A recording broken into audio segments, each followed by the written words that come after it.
She was 17 years old, standing on a stage in London, and somebody had just asked her to name the most successful woman alive, and she said, Mother Teresa, a woman who had been dead for 3 years. The room went quiet for a second. It's the kind of answer that could end a pageant on the spot, but it didn't end anything. A few minutes later, they put a crown on her head. Miss World, the year 2000. And that's usually where these stories start. A girl, a crown, a fairy tale. But that's not actually where her story starts. Her story starts earlier, in a middle school hallway in Newton, Massachusetts, where a 13-year-old immigrant kid, a doctor's daughter from an army family in India, got called Brownie by her classmates, not affectionately. She has talked about it since, about coming home and asking her father why her skin made people cruel to her. And what he told her, in that small apartment, thousands of miles from everything she knew, is something she has carried, in her own words, for the rest of her life. He told her nobody could make her feel small without her permission. Sit with that for a second. Because this whole story, the crown, the movies, the history she'd go on to make in America, all of it starts with a girl deciding that other people's opinions of her were not going to be the final word. That's the thread. That's what we're really here to talk about. Not fame, permission. Who gives it to you? And who's supposed to? Because here's the thing nobody tells you about overnight success stories. There is no overnight.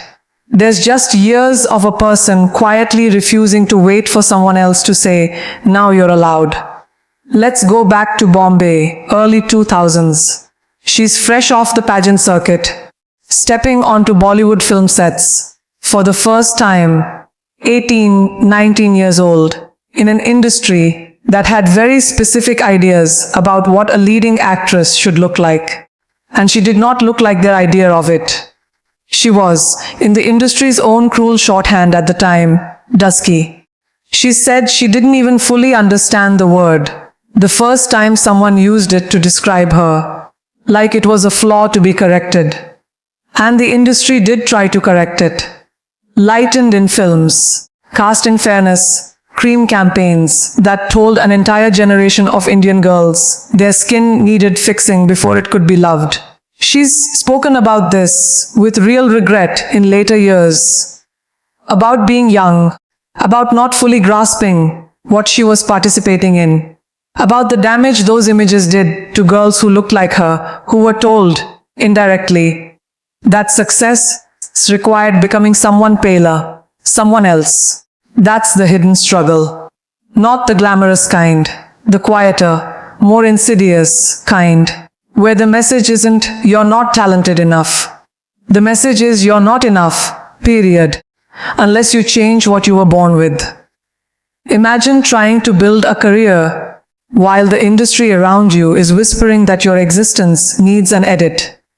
And there were other moments too, uglier ones. She's described being on set as a young actress, barely into her career, and having a director tell her, stylist. Not her, the stylist, right in front of her, like she wasn't a person in the room, that he needed to see more skin, because otherwise, in his words, why would anyone come watch the movie? She has called it dehumanizing. That's not a word people use casually. That's a word you use when someone made you feel like an object instead of an artist.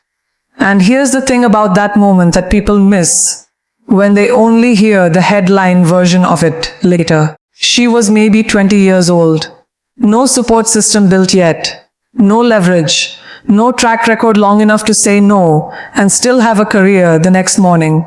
The easiest thing in the world would have been to internalize it, to decide that this was simply the cost of being in front of a camera, and to shrink accordingly.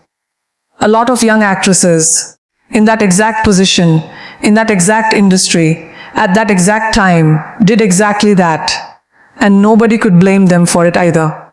Surviving an unfair system quietly is not a moral failure.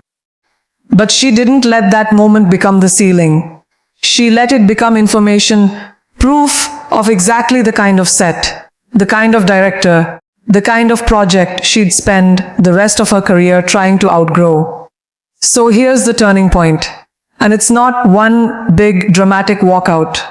It's smaller than that, and more powerful because of it. She kept working. She kept choosing roles that pushed against the mold instead of settling into it. A boxer, a woman with autism, a serial killer, a cabaret dancer, range that most actresses in that industry at that time weren't being offered. Because range requires someone to bet that you're more than your face. By 2008, she starred in a film called Fashion, playing a supermodel's fall from grace and clawing back, a role that finally earned her the industry's most serious acting honor, a National Film Award. Not a beauty award, an acting award. The distinction matters. That was the moment the industry stopped being able to reduce her to the pageant crown. Here's the principle from this stage of the journey, and I want you to actually take this one with you. You do not need the world to stop being unfair before you start proving them wrong. She didn't wait for Bollywood to fix its relationship with colorism before she built a career inside it. She used the work itself, the choices, the range, the refusal to play it safe, as her rebuttal. Sometimes the most radical thing you can do is keep showing up and keep getting better, while the unfair thing is still happening around you.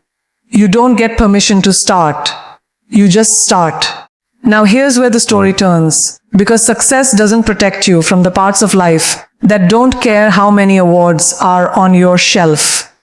June of 2013. Her father, Dr. Ashok Chopra, a physician who'd served in the Indian Army, passed away after years fighting cancer. She has called him her greatest cheerleader, the man who used to get almost more excited than she did whenever she won something, whenever she signed a new film. And 5 days after he died, 5 days, she was scheduled to begin shooting Mary Kom, playing a real-life Olympic boxer. The film's own producer offered to push the start date back. Grief doesn't clock out for a shooting schedule. Nobody would have blamed her for taking the time. She went to work anyway. Now, I want to be careful here, because this isn't a story about ignoring pain, and it's not a hustle through anything message either. In her memoir, years later, she was honest about what that period actually cost her. She said she fell into depression after her father's death, that it lingered for years before she found her way back to what she's described as color after a long stretch of gray. That's real. That's not something to skip past for the sake of a tidy inspirational arc. The struggle was genuine, and it lasted far longer than a news cycle. But here's what's remarkable, and it's the turning point of this chapter. She poured that grief into the work instead of letting the work wait for her to be ready. She's talked about putting a piece of her own soul into playing Mary Kom, a woman who fought her way out of poverty and obscurity in the boxing ring. Grief became fuel. Not because grief is supposed to be productive. It's not. And if you're going through something heavy right now, please don't hear this as you should be performing normally by tomorrow. It became fuel because she let herself feel it and work through it at the same time, instead of picking one or the other. The principle here is this: permission to grieve and permission to keep building your life are not opposites. You are allowed to be shattered and still show up to the thing that matters to you. Nobody hands you a certificate that says, "You've grieved enough now, go ahead and live." You decide when you're ready to take the next step, even if the ready feeling never fully arrives. She didn't wait to feel whole again before doing the work that eventually helped make her whole, all right. Now, for the leap that most people only remember the headline of. Picture this. It's 2015. She is, by any measure, one of the biggest movie stars India has ever produced. More than 50 films, a music career, brand deals, the kind of fame where she's known by two initials, PC, across an entire country. And she walks away from the center of that to go sit in casting offices in Los Angeles, auditioning for American television, where absolutely nobody owes her anything, where her Bollywood stardom means, to most executives in that room, close to nothing. She's talked about walking into those early meetings with a very specific, very deliberate condition. She told network executives she did not want to play the stereotype, the role that exists just because a studio thinks that's what an Indian character is supposed to look and sound like. She wanted a part where the job was to act, full stop, not to represent an accent or a costume. That's a wild thing to insist on from someone who, in the eyes of the American industry, hadn't proven anything yet on their turf, and the doubt was everywhere. Around the same time she was pursuing this pivot, she'd later reveal she lost a film role, not because of her acting, but because the studio decided she was, in their language, the wrong physicality. She pushed back, genuinely confused, asking if she needed to get in better shape, train harder, change something about her body. And her own agent had to spell it out for her. Plainly, they didn't want someone who wasn't white. That's the industry she was trying to break into.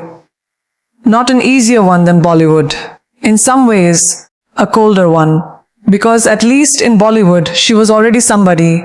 Then came Quantico, an ABC drama, premiering in the fall of 2015, and she landed the lead. Not a supporting role, not comic relief.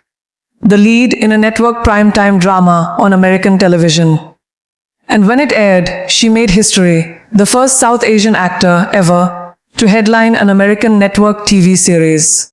The show wasn't a token gesture either. It opened strong. Its ratings beat the numbers ABC had in that same time slot the year before. It ran for 3 seasons.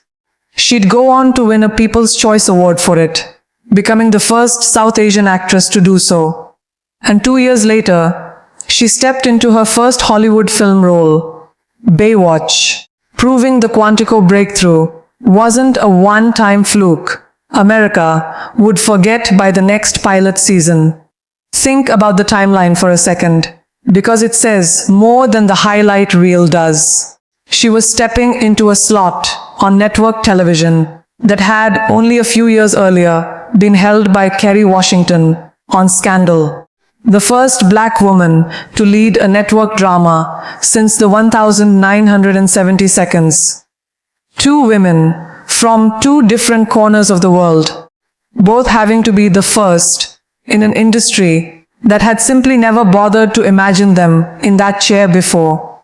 She's spoken about that lineage with real respect, about being a fan of that show before she ever thought she'd be standing where its lead once stood. That's what a breakthrough actually looks like from the inside. It's not one lucky casting call. It's one person finally getting handed a door that other people spent years prying open a few inches at a time, and then choosing to walk all the way through it, instead of just admiring the gap. Here's what I need you to actually notice in this part of the story, because it's easy to fly past it. She didn't wait until Hollywood was ready to cast someone who looked like her. She didn't wait for the industry to fix its own bias first. She walked in, stated her terms, absorbed the rejections that came with being the wrong physicality for rooms that weren't ready for her, and kept auditioning anyway. The permission she needed wasn't sitting in some studio executive's office. It was something she had to grant herself, over and over, every single time a door didn't open. That's the principle from this chapter, and honestly, it might be the whole video in one sentence. The gatekeepers were never going to volunteer to let you in first. You have to walk toward the door before it makes any sense for anyone to open it.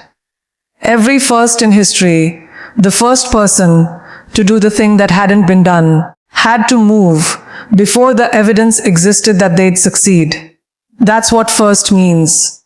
There was no proof yet. There was just a decision, and that decision kept compounding. She didn't stop at acting. She built her own production company, Purple Pebble Pictures, with her mother, specifically to make space for stories and regional voices that the mainstream industry wasn't prioritizing. The same instinct that made her insist on non-stereotypical roles for herself now turned into building opportunities for other people. She became a goodwill ambassador for UNICEF, work she's actually been connected to since 2006, long before most of the world knew her name outside India. Using the platform, once she had one, to fight for children who had no platform at all. She was named to Time's list of the 100 most influential people in the world. India awarded her the Padma Shri, one of its highest civilian honors. None of that happens to someone who's still waiting for someone else to hand her a "you're ready now" note. Every single one of those moments came from a woman who kept deciding over and over on her own terms that she was ready. So let's pull the thread all the way through, because I don't want you walking away from this thinking, wow, incredible woman, and closing the tab. That's not the point. And honestly, it kind of misses it. The point isn't that she's extraordinary in some way that's out of reach for the rest of us. The point is what her path actually proves is possible for anyone watching this right now. Think about how many times in this one story she could have waited. She could have waited for Bollywood to stop being obsessed with skin color before she tried to build a real career in it. She could have waited to feel less broken before going back to work after losing her father. She could have waited for Hollywood to prove it was ready to embrace an Indian actress before she got on a plane and started auditioning. At every single one of those folks, waiting was the available option. Waiting was even the reasonable option. Nobody would have blamed her. And at every single one of those folks, she chose to move instead. That's the whole lesson when you strip away the magazine covers and the awards. Permission was never coming from the outside. It was never going to arrive as a phone call or an invitation, or a moment when the doubts finally, conveniently disappeared. The permission she needed to take up space, to insist on better roles, to keep working through grief, to walk into rooms that weren't built for her. She had to write it herself, every time, usually while she was still scared. And that's true for you too. Whatever the thing is that you've been circling for months, maybe years, the business idea, the career change, the thing you want to create, the version of yourself you keep almost becoming. There is no committee somewhere that's going to convene and formally approve you. There's no age you'll hit, no confidence level you'll finally reach, no perfect moment where all the doubt clears out at once and leaves a clean, easy yes. That moment is a myth. The people who end up doing remarkable things aren't the ones who waited for it. They're the ones who started while it was still messy, still uncertain, still genuinely possible that it wouldn't work. So here's what I want you to do right now before you close this video and let the feeling fade into the scroll of whatever comes next. I want you to think of one word, just one, that represents the thing you've been waiting for permission to go after. Not the whole plan, not the 5-year vision, just the word, the goal. The thing sitting at the back of your mind that you keep telling yourself you'll start when the time is right. And I want you to drop that single word in the comments below. Not as a promise to some algorithm, as a promise to yourself, written down somewhere you can come back to. Because this is your golden chapter, not someday, not after some invisible gatekeeper says go. Right now, exactly as unfinished and uncertain as you feel in this moment, this is the chapter. And if this story moved something in you, If you felt that quiet nudge somewhere in your chest while you were watching, then subscribe and come stay with us here in the Golden Grace family, because we are going to keep telling these stories, real ones, human ones, for exactly the reason we told this one. Not so you can admire someone else's courage from a distance, so you can remember that courage was never reserved for people like her. It was always available to people like you too. Stop waiting for the room to invite you in. Walk toward the door. Write your own permission slip. And go start your golden chapter today.